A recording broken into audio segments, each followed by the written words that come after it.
Capítulo 4. Antes do jantar, quando Tupence entrou na sala da pensão, só encontrou a senhora O'Rourke, sentada numa poltrona, perto da janela, parecendo um Buda gigantesco. Ela recebeu Tupence com alegria. Ah, senhora Blenquenso! A senhora é como eu, gosta de ficar uns instantes na sala, descansando antes do jantar. Aliás, esta sala está agradabilíssima. Foi ótimo terem deixado as janelas abertas, assim a gente não fica sentindo o cheiro de comida. Não acha insuportável chegar num restaurante ou num hotel e sentir o cheiro de cebola ou de repolho? Sente-se aqui, senhora Blenquenso, e conte-me o que fez hoje o dia inteiro. Tupence sentia-se desagradavelmente fascinada pela senhora O'Rourke, que lhe lembrava uma bruxa de conto de fadas. Sua figura estapafúrdia, a voz tonitruante, os olhinhos vivos, a barba e o bigode incipientes, formavam no conjunto um verdadeiro personagem das histórias da carochinha. Senhora Blenquenso disse que estava gostando muito das férias e que se sentia muito feliz em Leahampton. Quero dizer, prosseguiu Tupence, até onde posso me sentir feliz com este peso no coração? Vamos, não se martirize, aconselhou a senhora O'Rourke. Seus filhos vão voltar sãos e salvos, não tenha dúvidas. Um deles está na Força Aérea, não é? Sim, Raymond. Está na França ou na Inglaterra? No Egito, segundo ele me disse na última carta, isto é, não disse exatamente, mas nós temos o nosso código, entende? Não acha certo? Claro que acho. Afinal, uma mãe tem os seus direitos. Sinto necessidade de saber onde ele está. O Buda concordou com a cabeça. Compreendo-a perfeitamente. Se eu tivesse um filho na guerra, também estaria tentando burlar a censura e a segurança. Tem outro filho que está na marinha, não é? Tupence falou sobre Douglas. Sinto-me tão só, sem eles, concluiu. Nunca estivemos separados, nos damos tão bem. Eles me tratam como amigo e não como mãe, Tupence riu. Às vezes preciso brigar para que eles saiam sem mim. Que mulher horrenda, pensou Tupence do seu alter ego. Por causa disso, às vezes, me sinto perdida. Como o contrato do meu apartamento, em Londres, havia expirado, e seria bobagem renová-lo, resolvi ficar num lugar calmo, longe dos bombardeios. Concordo plenamente, interveio a senhora O'Rourke, vigorosamente. Londres não está habitável. Que tristeza! Lido com antiguidades, talvez a senhora conheça minha loja em Chelsea. Chama-se Kate Kelly, e vive cheia de peças raras, na maioria vidros, candelabros, lustres, poncheiras. Tem também alguns móveis pequenos de nogueira ou de carvalho. Eu tinha ótimos fregueses, mas com a guerra todo mundo mudou-se para o oeste. Tive sorte de vender a loja com pouco prejuízo. Tupence lembrou-se vagamente de uma loja entulhada de vidros e de uma mulher grandona que atendia. Devia ser essa loja. Não sou de me queixar, prosseguiu a senhora O'Rourke, como a maioria dos hóspedes daqui. O Sr. Cayley, por exemplo, com seus chares, cachecóis e gemidos, vive reclamando que perdeu tudo com a guerra. Afinal, não estamos num piquenique. Ou então, a senhora Sprott lamuriando-se o dia inteiro por causa do marido. Ele está no fronte? Que nada. É escrivão de um escritório de seguros e tem tanto medo dos bombardeios aéreos que resolveu mandar a mulher para cá. Em parte ele teve razão por causa da menina, que é uma gracinha, não acha? Mas a mãe se queixa tanto que acaba irritando. O Sr. Sprott sempre que pode vem visitá-las. Se quer minha opinião, o bom homem não está sentindo muito a falta dela, sei lá se ele não tem outras ocupações, sinto pena das mães. Se ficamos longe dos filhos nos preocupamos e se saímos de casa por causa deles são os maridos que sofrem. Sem contar com o aumento da despesa. Já pensou o que é sustentar 2 casas? O preço aqui na pensão até que é razoável, disse Tupence. Acho que vale o que custa. A senhora Perena é uma boa administradora. Mulher estranha, não acha? Em que sentido? A senhora O'Rourke piscou um dos seus olhinhos de porco. Vai pensar que sou linguaruda, mas o que acontece é que me interesso pelas pessoas. Por isso sempre me sento neste lugar. Vê-se quem entra ou quem sai, quem está na varanda ou no jardim. De que mesmo nós estávamos falando? Ah, sim, da senhora Perena e de suas esquisitices. Pois bem, houve um grande drama na vida dessa mulher, acha? Tenho certeza. Veja o mistério que faz sobre tudo. Pergunte diga a ela, de que parte da Irlanda provém. Ela não diz nem que é irlandesa. E a senhora acha que ela é irlandesa? Claro que é, conheço meus conterrâneos. Posso até dizer a cidade em que ela nasceu. Sabe qual foi a resposta dela? Sou inglesa e meu marido é espanhol. A senhora O'Rourke calou-se com a entrada da senhora Sprott, seguida por Tommy. Tupence imediatamente pareceu animar-se. Boa noite, Sr. Meadows. Está muito bem disposto, hoje. Foi o exercício. De manhã joguei golfe e de tarde dei uma volta a pé. Levei Betty à praia hoje de tarde. Ela queria nadar, mas achei que a água estava muito fria.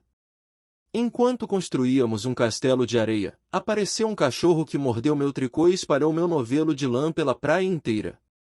O pior é que soltou os pontos, e eu sou péssima no tricô. Está indo bem seu suéter, senhora Blenkinsop? Perguntou a senhora O'Rourke, voltando a atenção para Tupence. Está indo numa velocidade que até estranhei, quando a senhorita Minton me disse que a senhora não tinha prática. Tupence corou ligeiramente. O senso de observação da senhora O'Rourke era realmente muito aguçado. Eu já fiz muito tricô na vida, conforme expliquei à senhorita Minton. Creio que ela tem prazer em dar aulas. Todos riram. Aos poucos, foram chegando os outros hóspedes. O sino finalmente tocou e todos foram jantar. A conversa durante a refeição versou sobre espionagem. Desenterraram histórias velhíssimas como da freira que era um homem, do padre que desceu de paraquedas, e praguejou quando caiu sentado numa árvore, da cozinheira austríaca que colocará um radiotransmissor na chaminé do seu quarto, e uma infinidade de acontecimentos ocorridos com as tias e primos dos presentes. O assunto enveredou para as atividades da quinta coluna, para as denúncias sobre os fascistas ingleses, os comunistas, os pacifistas. Enfim, uma discussão normal dadas as circunstâncias. Tupence observava atentamente, um por um, esperando apanhar alguma falha ou uma expressão conclusiva. Nada. Sheila Perena preferiu ficar calada, mas isto podia ser interpretado como mais uma crise de depressão. Ela limitou-se a ficar sentada, com uma expressão taciturna no seu belo rosto. Como Calvin Damien não estava presente, a liberdade era total. Sheila só falou uma ou duas vezes, quase no fim do jantar. Acho que o maior erro que os alemães cometeram na guerra passada foi terem fuzilado a enfermeira Cavell. Revoltou o mundo inteiro. Disse a senhora Sprott. E por que eles não a matariam? Perguntou Sheila, jogando os cabelos para trás. Ela era uma espiã, não era? Não, absolutamente não era. Ela ajudava os ingleses a fugir da Alemanha. Dá no mesmo. Por que não deveriam fuzilá-la? Fuzilarem uma mulher? Ainda por cima uma enfermeira? Sheila levantou-se. Acho que os alemães tinham razão, disse ela saindo para o jardim. A sobremesa consistiu numas bananas verdes e umas laranjas passadas. Em seguida, foram para a sala esperar o café. Tommy foi para o jardim. Encontrou Sheila Perena, no terraço, olhando para o mar. Postou-se ao seu lado e notando que ela estava nervosa, ofereceu-lhe um cigarro. Linda noite, comentou ele, enquanto acendia o cigarro da moça. Podia ser, respondeu ela, numa voz baixa e intensa. Tommy olhou desconfiado. Sentiu a força e a vitalidade desta mulher, um mundo tumultuado submerso naquele semblante aparentemente calmo. Era o tipo da mulher que poderia virar a cabeça de qualquer homem. Se não fosse a guerra? Perguntou Tommy. Não é por isso. De qualquer maneira detesto a guerra. Nós também. Não é a mesma coisa. Detesto essas conversas, esse horrível e imbecil tipo de patriotismo. Patriotismo? Sim, odeio o patriotismo, entende? Essa conversa mole de pátria, pátria, pátria. Traição à pátria, morte pela pátria, servir à pátria. Para que serve isto? Não sei. Mas é assim. Para mim, não é. Talvez para o senhor, que viaja para o estrangeiro, que compra e vende para o Império Britânico e acaba voltando cheio de lugares comuns, falando mal dos nativos. Não creio que eu seja tão mal assim, disse Tommy. É claro que eu estou exagerando um pouco, mas creio que me entendeu. O senhor acredita no Império Britânico e nesta estupidez que é morrer pela própria pátria. Meu país ainda não me pediu este sacrifício, disse Tommy. Mas o senhor estaria disposto a fazê-lo, caso pedissem. É idiota. É uma grande besteira. Um ideal de bolha de sabão. Para mim meu país não significa coisa alguma. Um dia a senhorita descobrirá que isso não é verdade. Nunca. Eu sofri, eu vi. Ela voltou-se para Tommy com intensidade. Sabe quem foi meu pai? Não, respondeu Tommy. Chamava-se Patrick Makiri. Foi um seguidor de Casimir na última guerra. Foi fuzilado como traidor, e para quê? Para nada. Por uma ideia maluca. Teria lucrado mais se ficasse em casa e tratasse da própria vida. Hoje é considerado mártir para uns, traidor para outros. Para mim, ele não passou de um grande idiota. Tommy sentiu a revolta incontida da pobre moça. Foi neste pesadelo que a senhorita cresceu? Foi. Mamãe mudou de sobrenome e nós fomos morar na Espanha. Ela vivia dizendo que papai era meio espanhol. Onde quer que fossemos teríamos que mentir. Já viajamos a Europa toda e por fim viemos parar aqui. O pior lugar em que já estivemos. O que sua mãe acha disso tudo? Sobre a morte do meu pai? Perguntou Sheila, surpresa. Não sei. Também não creio que venha saber. Ela nunca fala sobre ele. Não é fácil saber o que ela pensa. Tommy concordou com a cabeça. Não sei por que estou contando tudo isso ao senhor. Acho que fiquei nervosa, mas não sei com o que, a discussão sobre Edith Cavell. Ah, sim, sobre o patriotismo. Esqueceu das palavras da enfermeira? Que palavras? Antes de morrer, não se lembra? Só o patriotismo não basta, não posso ter ódio em meu coração, ah! Exclamou Sheila comovida. Voltou-se em seguida e desapareceu nas sombras no jardim. 2. Está vendo, tu pense, como tudo se encaixa. Tu pense concordou calada. A praia estava deserta, ela encostou-se numa pilastra, enquanto Tommy colocava-se num banco de onde poderia ver toda a praia, caso alguém se aproximasse. Na verdade Tommy não esperava que aparecesse ninguém, pois sabia onde os hóspedes estavam, naquela hora. De qualquer maneira o encontro dos dois foi forjado para parecer o mais casual possível. A senhora Perena? Sim. M não N. Satisfaz todos os requisitos. Tu pense concordou. Sim, é irlandesa, segundo a senhora O'Rourke, mas nega sua nacionalidade. Viajou pela Europa inteira. Mudou o nome para Perena quando veio para cá, para abrir a pensão. O marido foi fuzilado como traidor. Enfim, ela teria todos os motivos para liderar a quinta coluna da Inglaterra. E a moça, também está metida nisto? Não, respondeu Tommy, se estivesse não contaria o que me contou. Sinto-me mal de trair sua confiança. Tu pense compreendeu o ponto de vista do marido. Entendo. Nosso trabalho tem destas coisas. No entanto, é necessário. Claro. Tommy corou, não acho graça em dizer mentiras. Tu pense interrompeu-o, eu não me importo. Para ser honesta, sinto um prazer intelectual em mentir. O que me chateia é quando esqueço a mentira, quando a gente se distrai, e reage como se fossemos nós mesmos e não nossos personagens.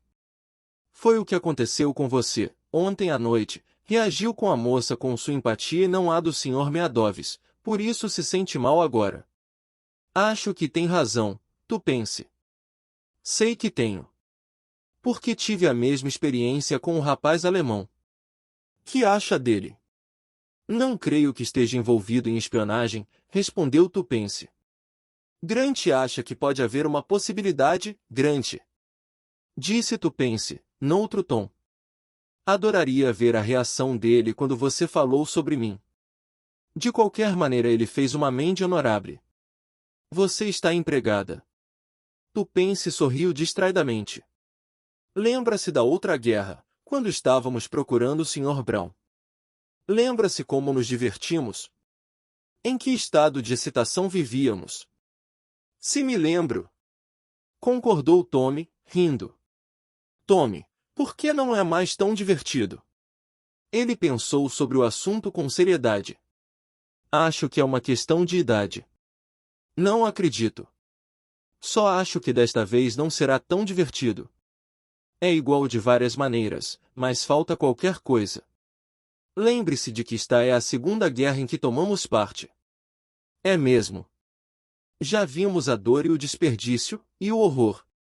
Naquela época, porém, nós éramos jovens demais para compreender estas coisas. Tem razão. Na última guerra eu só sentia medo de vez em quando. Mas no fundo acho que me divertia mais do que sofria, disse Tommy. Será que Derek também pensa assim? Não vamos pensar nele, minha querida, aconselhou Tommy. Tem razão, disse Tupense, apertando o maxilar. Temos uma missão.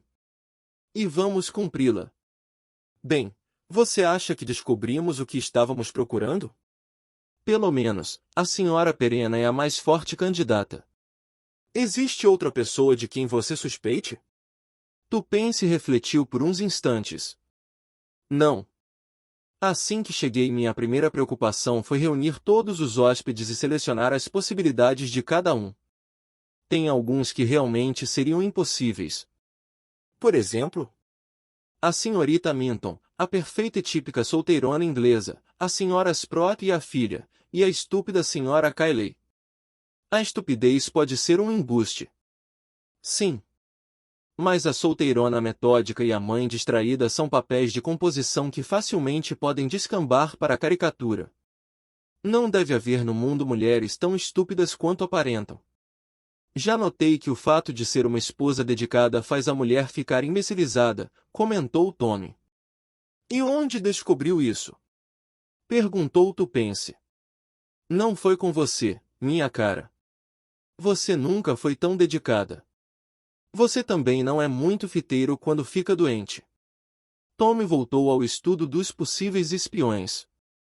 Cayley, disse ele, pensativo, poderia ser um espião. Claro que sim. E o que me diz da senhora O'Rourke?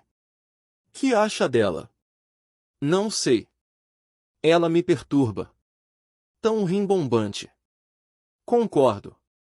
Mas acho que é sua maneira de ser.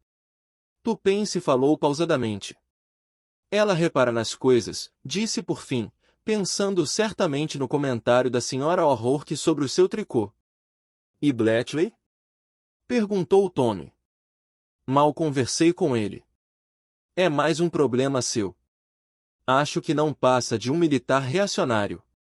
E com isso temos que tomar cuidado, advertiu Tupense.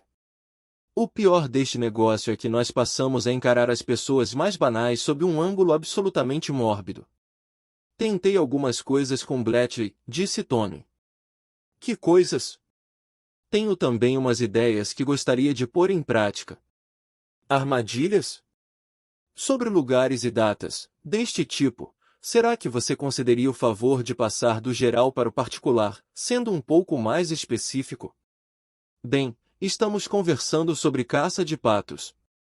Ele menciona um lugar determinado, onde a caça foi melhor no ano tal, ou então estamos falando sobre o Egito, múmias, Tutankhamen, e eu faço algumas perguntas, ou sobre este ou aquele tipo de barco, ou sobre uma viagem. Mais tarde, verifico as respostas para ver se encaixam. Nada de alarmante, entende? Nada que o coloque na defensiva. E até agora ele ainda não falhou? Não. É um teste que não falha, tu pense. Caso ele fosse N, teria uma história perfeita, na linha mestra, mas é difícil entrar nos detalhes sem importância. Às vezes acontece que certas coisas a gente lembra mais do que outras. Geralmente uma pessoa não se recorda se participou de uma caçada em 1926 ou 27. Para isso é necessário um grande esforço de memória. Mas até agora você não descobriu falha alguma em Bletchley. Não, tem reagido normalmente. Portanto, o resultado é negativo. Sim. Então ouça agora meus planos, disse Tupence. Ela começou a enumerar as diversas táticas que passaria a empregar. 3. No caminho de casa a senhora Blenkinsop parou no correio, comprou uns selos e dirigiu-se a uma cabine telefônica. Telefonou para um certo número, mandou chamar o Sr. Faraday com quem conversou alguns minutos. Saiu sorrindo e continuou o caminho para casa, só parando para comprar uns novelos de lã. A tarde estava agradável e uma leve brisa soprava, vinda da praia.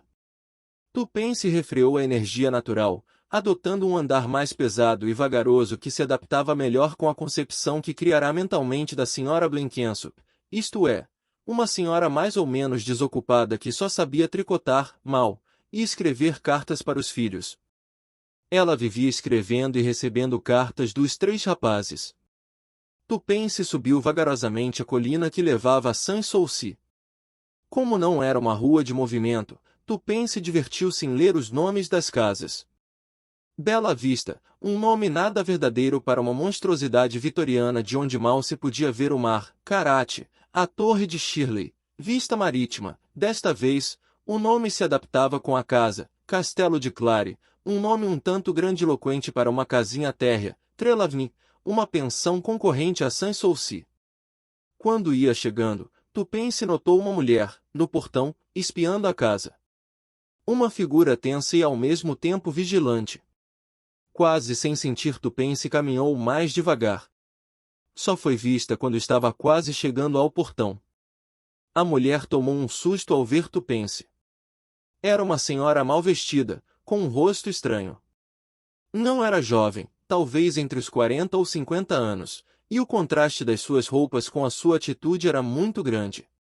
Era uma mulher alourada, com maçãs do rosto salientes e certamente tinha sido, e ainda poderia ser considerada, lindíssima. Por instantes, Tupence achou que a conhecia, mas concluiu que não era possível, uma vez que um rosto daquele seria inesquecível. A expressão de alarme da senhora não passou desapercebida. Que estranho! Pensou Tupence. Está procurando alguém? Perguntou Tupence. A senhora falava com sotaque estrangeiro, pronunciando cada palavra como se tivesse decorado uma lição. Esta casa é Sans-Souci? Sim, eu moro aqui. Quer falar com alguém? Pode me dizer então se tem um Sr. Rosenthal? Sr. Rosenthal? Repetiu Tupence, sacudindo a cabeça. Não. Ou talvez já tenha ido embora, só estou aqui há poucos dias. Quer que eu pergunte? A estrangeira fez um gesto de negação. Não, não, e errei. Desculpe, por favor. Rapidamente retirou-se. Tupence ficou olhando, espantada. Por alguma razão suas suspeitas tinham sido levantadas, havia um contraste entre o comportamento daquela mulher e a inocência da sua pergunta. Tupence concluiu que o Sr. Rosenthal devia ser uma invenção de momento para poder escapar. Tupence hesitou alguns minutos e decidiu seguir a mulher sem saber mesmo explicar por quê. Deu alguns passos e parou, pois seguir uma pessoa poderia levantar suspeitas sobre ela. Ora, se estava para entrar na pensão, por que apareceria em seguida, em outro lugar, seguindo uma desconhecida? A conclusão lógica seria desconfiarem de que a Sra. Blenkinsop não era quem dizia ser, com a agravante de talvez estar seguindo um possível membro da quinta coluna. Não, o principal era manter a identidade falsa da Sra. Brinquedo. Tupence voltou-se e entrou em casa. Parou um instante no hall da pensão que parecia mais deserto do que o costume. Betty estava dormindo e os mais velhos ou estavam descansando ou tinham saído. Enquanto Tupence estava parada no hall, pensando na estrangeira, ouviu um ruído característico, no telefone. Era alguém tirando ou colocando o fone da extensão. O único quarto que tinha extensão era o da Sra. Perena. Talvez Tom hesitasse diante desta situação, mas Tupence resolutamente retirou o fone do gancho e ouviu. Alguém estava realmente usando a extensão. Tudo vai bem. No 4 então como combinado, disse uma voz de homem. Sim, siga em frente, disse uma mulher. Um clique. Tupence ficou parada, pensando. Seria a voz da Sra. Perena? Difícil dizer, pois só ouvirá 4 palavras. Se ao menos pudesse ter ouvido mais, ou quem sabe não seria uma conversa normal, afinal, nada do que ouvirá poderia ser interpretado como suspeito. Uma sombra apareceu na porta. Tupence, sobressaltada, colocou o fone no gancho. Que tarde agradável, disse a Sra. Perena. Está entrando ou saindo Sra. Brinquedo? Então, não era a Sra. Perena que estava ao telefone, pensou Tupence, passando em seguida a explicar que tinha acabado de voltar e ia para o quarto descansar um pouco. A Sra. Perena seguiu-a. Neste momento, parecia maior e mais ameaçadora do que nunca. Pela primeira vez, Tupence notou que ela era uma mulher forte. Preciso mudar de roupa, disse Tupence, apressando o passo. No final da escada, viu a Sra. O'Rourke que vinha descendo, lentamente, obstruindo a passagem. Que pressa é essa, Sra. Brinquedo? Perguntou a Sra. O'Rourke sem se mover, sorrindo. Tupence achou-a também assustadora. De repente, Tupence ficou apavorada. Sentiu-se presa. Por um lado pela Sra. O'Rourke, que não lhe dava passagem, por outro pela Sra. Perena que lentamente vinha subindo as escadas. Tupence olhou para trás. Estaria imaginando ou realmente a Sra. Perena a estaria ameaçando? Que absurdo, pensou. De dia, numa pensão. Ao mesmo tempo notou o silêncio mortal que invadira a casa, e a incômoda situação em que se encontrava, bloqueada pelas 2 mulheres. Com efeito, havia algo de feroz no sorriso da Sra. O'Rourke. Tupence pensou numa brincadeira de um gatão com um ratinho. Como por encanto a tensão foi quebrada pela risada de Betty Sprott que, ainda de camisola, resolveu passar pelas pernas da Sra. O'Rourke, gritando, e atirando-se em seguida nos braços de Tupence. A Sra. O'Rourke transformou-se numa figura simpática. Ah, que gracinha! Está crescendo dia a dia. A Sra. Perena voltou e dirigiu-se para a cozinha. Tupence, dando a mão para Betty, passou pela Sra. O'Rourke e entregou a menina para a mãe, que repreendeu a pequena fugitiva. Tupence entrou no quarto da Sra. Sprott e respirou fundo o ar de domesticidade, as roupinhas de lã, espalhadas pelo chão, os brinquedos, o berço pintado, o retrato pacato e bovino do Sr. Sprott, as eternas queixas da Sra. Sprott sobre a lavanderia e a recusa da Sra. Perena de permitir que os hóspedes usassem ferro de passar roupa no quarto. Tão cotidiano, tão normal. E no entanto, na escada, há pouco. Devo estar nervosa, pensou Tupence. Mas estaria realmente nervosa? Alguém falará na extensão do quarto da Sra. Perena. Seria a Sra. O'Rourke? O fato em si já era bastante estranho. Por que garantir-se tanto de que não seria ouvida pelos outros hóspedes? Deve ter sido uma conversa bem rápida. Uma troca de palavras e pronto. Tudo vai bem. No 4 como combinado. Não queria dizer coisa alguma, ou poderia dizer tudo. No 4? Seria uma data? Um mês do ano? Ou um quarto lugar, um quarto lampião, um quarto dique? Impossível saber. Ou será que se referiam a um quarto de hotel? Que será que queriam dizer? Podia tratar-se de confirmação de um encontro banal. A senhora Perena poderia ter permitido à senhora O'Rourke o uso do aparelho telefônico do seu quarto. E por que aquele clima na escada? Aquele momento de tensão? Seria uma fantasia? A casa silenciosa e o sentimento de que havia algo de sinistro e perverso no ar. Atenha-se aos fatos, senhora Blenkinsop, disse Tupence para si mesma, em voz alta. E siga com seu trabalho.